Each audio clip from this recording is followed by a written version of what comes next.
What's up everybody, I'm Shade. Welcome back to my Ultimate Team episode 7, and pardon my French, but this episode shit just got real, so let's get into the episode and see what happens.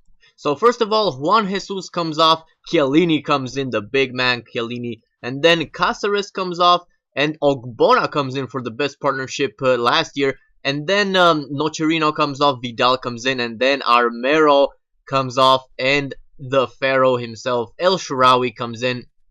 And then I apply some chemistry styles to a lot of players, including my keeper, whom I haven't applied a chemistry style to, but I've heard that the glove is probably the best one to use for the keeper this year. So now let's get into the match. First match in Division 9 is against the BPL squad, and it's a pretty cheap BPL squad. He has Terry though, and Cahill. Cahill is really decent this year, but Terry is always slow. He might be strong, but really that pace just kind of doesn't help him at all. We have the first opportunity there, Cuadrado, and then from the corner, we have two headers that the second one hits the post from Chiellini, but and the guy tries to hit me on the counter, but eventually I get the ball back. I pass it to Ibarbo to El Shaarawy, and El Shaarawy on his debut with a beautiful finesse shot there. And this is the one guy in Ultimate Team that really doesn't care about the patch that was supposedly nerfing finesse shots, because he has an amazing finesse shot. I love it, and that's why he's going to be a really valuable player in my team. Next opportunity, Ibarbo with the header there from the cross from the wing, and we are 2-0 up in front. Then Cuadrado for Ibarbo. Ibarbo at the face of goal, but he just slides it past wide the goalkeeper's net, and then Vidal to Ibarbo. Ibarbo's inside the box, the yellow carded man. He puts it into the back of the net for his second of the match and my third. And then El Shaarawy cuts in, but finesse shot is just saved by the goalkeeper. Ibarbo gets his hat-trick on the rebound though, and that is 4-0 for me. And the halftime stats show that I'm dominated, but the most important factors is the possession and the passing accuracy, which I always care about, because that's how I like to win matches, by controlling them. And Ibarbo gets his fourth of the match on the rebound again from his own header, and that is 5-0 against this guy. And he cuts inside here with Lamela, and he my defender actually that was Vidal, I think. He messed up his pass, and he gets one back, but a long ball to Ibarbo passes to Giovinco to Pogba. Near post doesn't work though, and that goes for a corner kick, and from the corner Constant puts a good ball in. Ibarbo with the header, and the keeper saves it. Ibarbo on the rebound. Ibarbo is the king of rebounds, I swear to God. And then the Giovinco on the counter. El Shaarawy wants to cut inside the box. He stops, he cuts it, and he finesses it in the far corner. That is his second of the match, and my sixth. And 6-1 is what it finishes. A really dominant performance from me. And we get 6 points in Division 9 now, and let's get into the next match.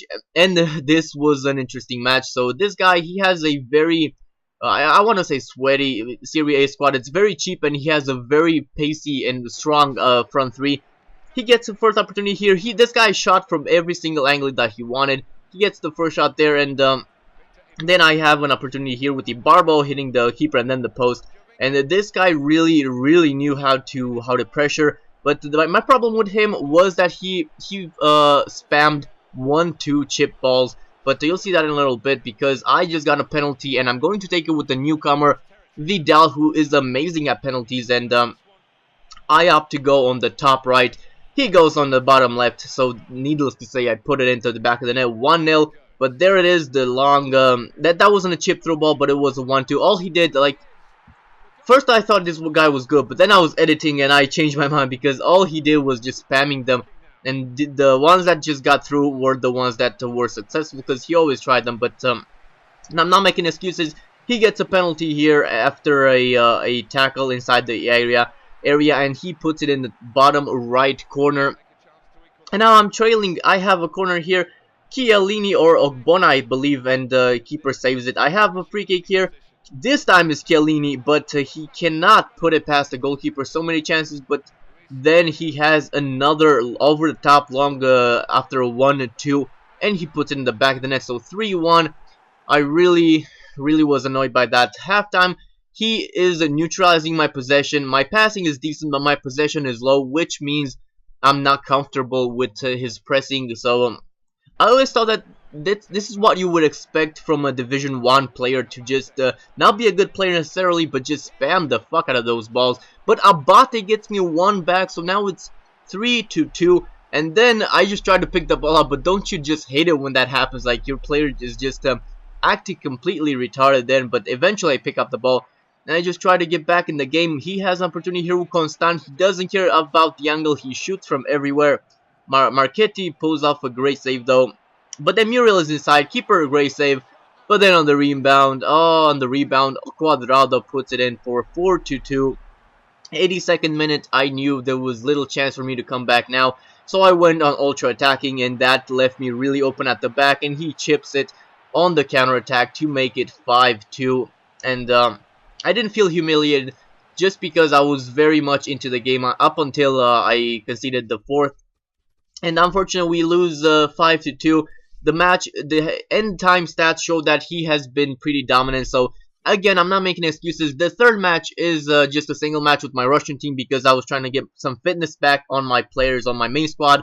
So that's probably how I'll end pretty much most of the episodes now, just to get fitness for the next episode.